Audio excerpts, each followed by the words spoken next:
হয়, এতিয়া বনভোজৰ বতৰ আৰু এই বনভোজৰ বতৰত ইয়াৰ আনন্দ লৈছে একাংশ দিব্যাংগই। মই এই দৃশ্য দেখুৱাবলৈ এই মুহূৰ্তত উপস্থিত আছো তীৰ্থনগৰী হাজোৰ বৰহাৰদিয়াত। মই কেমেৰা পাৰ্চন অমল দাসক পোনপ্ৰথমে সামগ্ৰিক পৰিৱেশ এবাৰ নিউজ লাইভৰ দৰ্শকক দেখুৱাই ল'বলৈ গৈছো। এক সুন্দৰ নৃত্য পৰিৱেশন কৰিছে এই বনভোজস্থলীত আৰু দেখা গৈছে যে যিসকল দিব্যাংগ লোক তেওঁলোকে একত্ৰিত হৈছে আৰু বৰহাৰদিয়াত তেওঁলোকে আনন্দ লৈছে। মই পোনপটীয়া দৃশ্য নিউজ লাইভৰ দৰ্শকক দেখুৱাই আছো। এক সুন্দৰ নৃত্য পৰিৱেশন কৰি আছে এগৰাকী দিব্যাংগ শিল্পীয়ে। আমি পোনপটীয়াকৈ এই দৃশ্য নিউজ লাইভৰ দৰ্শকক দেখুৱাই আছো।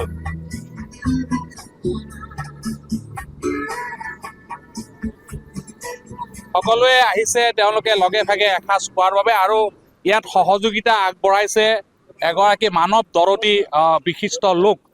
তেওঁ হৈছে অৰূপ পাটোৱাৰী আৰু অৰূপ পাটোৱাৰীয়ে এই দিব্যাংগসকলক তেওঁ একত্ৰিত কৰি এনেদৰে তেওঁ বনভোজৰ ব্যৱস্থা কৰিছে।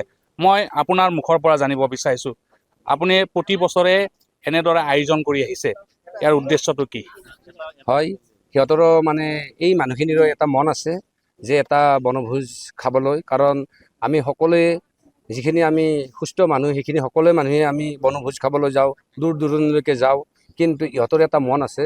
তাৰ মনৰ কথা চিন্তা কৰিয়ে এই কথাটো মই চিন্তা কৰি আৰম্ভ কৰিছোঁ। আজি 5 বছৰ হৈ গ'ল। কিমান দিব্যাংগই ইয়াত অংশগ্ৰহণ কৰিছে? মোটামুটি 150 পৰা 200ৰ ভিতৰত হৈ যাব। হয় হয়, এখেত মানৱ দৰদী লোক আৰু তেওঁ প্ৰতি বছৰে এনেদৰে তেওঁ এইসকল দিব্যাংগক লৈ তেওঁ বনভোজৰ আয়োজন কৰি আছে। আৰু মোৰ লগত একাংশ দিব্যাংগ আছে, তেওঁলোকৰ মুখৰ পৰা জানিব বিচাৰিছো, আপুনি ক'ৰ পৰা আহিছে? আপুনি সৰু লাহৰ পৰা। এইবাৰে প্ৰথম আহিছে নে আগত? এইবাৰে প্ৰথম আহিছোঁ। আপুনি ক'ৰ পৰা আহিছে? মই বাবুন্দি। হয় বাবুন্দি আলগত। হয়, আপোনাৰ নাম?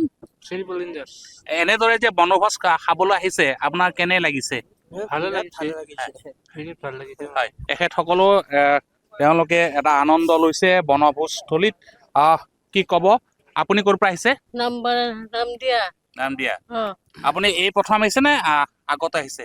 আগে আহিছোঁ। হয়, তেখেতসকলে আগতো আহিছে। এই পঞ্চমবাৰৰ বাবে তেওঁ এনেদৰে আয়োজন কৰিছে। আমি পোনপটীয়া দৃশ্য নিউজ লাইভৰ দৰ্শকক দেখুৱাই আছো।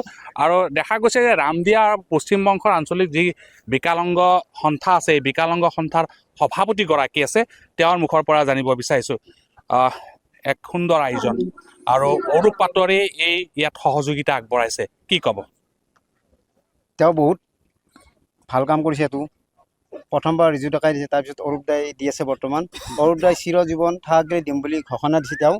আৰু তেওঁ কৈছে বোলে আমাৰ এইবাৰ কামৰূপ জিলাত দিব, কামৰূপ জিলা ভিত্তিত দিব। কামৰূপ জিলা ভিত্তিত দিলেও মই কামৰূপ জিলাৰে সকলোৰে লগত চিনাকি। মই এটা সদৌ অসম বিকলাংগ সন্থাৰ মই কালচাৰেল ছেক্ৰেটাৰী হৈতান। আৰু এনেকৈ মই চলি আছোঁ।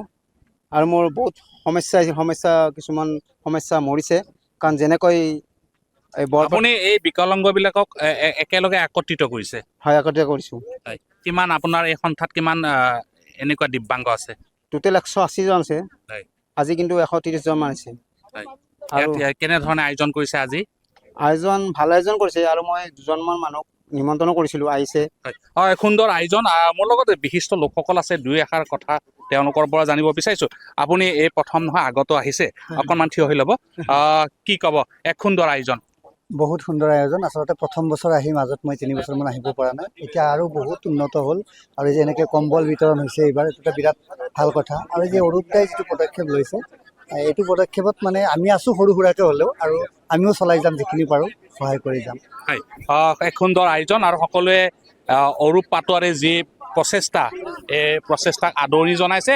আমি পোনপটীয়াকৈ এই দৃশ্য নিউজ লাইভৰ দৰ্শকক দেখুৱাই আছো। আৰু ক'ব লাগিব যে তেওঁলোকৰো বনভোজ খোৱাৰ মন, আৰু এই মনক এক সাকাৰ ৰূপ দিছে এগৰাকী বিশিষ্ট লোকে। তেওঁ হৈছে অৰূপ পাটোৱাৰী। আৰু এই অৰূপ পাটোৱাৰীয়ে এনেদৰে আয়োজন কৰিছে। এইবাৰ 5ম বাৰ্ষিকত ভৰি দিছে।